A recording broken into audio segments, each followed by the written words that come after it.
ধ্রুব ছিলেন একজন নিষ্ঠাবান রাজপুত্র, যিনি ত্যাগ এবং সাধনার মাধ্যমে মহাকাশে এক অমূল্য স্থান লাভ করেছিলেন। তার জীবন ছিল ত্যাগ, কঠোর সাধনা এবং একমাত্র ভগবান শ্রীকৃষ্ণের প্রতি গভীর ভক্তির চিত্র। ধ্রুবের প্রতি ঈশ্বরের কৃপা ছিল অসীম, এবং একসময় তিনি ধ্রুবলোকে পৌঁছান।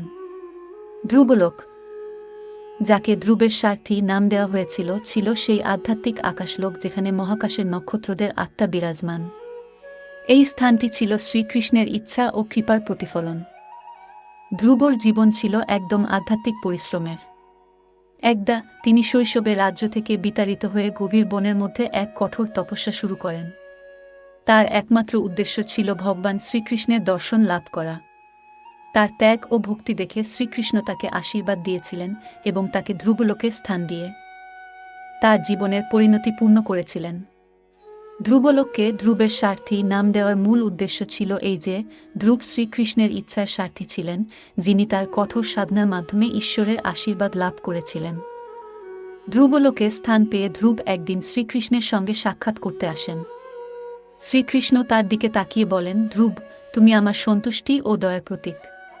তোমার কঠোর সাধনা এবং নিষ্ঠা আজকে এই আধ্যাত্মিক ধ্রুবলোকে তোমাকে স্থিত করেছে।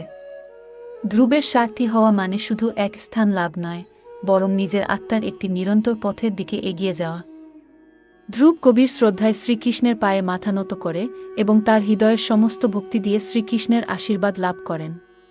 ধ্রুব এখন মহাকাশের এক অমূল্য রত্নের মতো, যিনি আজও সৃষ্টির সঙ্গে সম্পর্কিত এবং শ্রীকৃষ্ণের সঙ্গেই চলছেন তার সারথি হয়ে।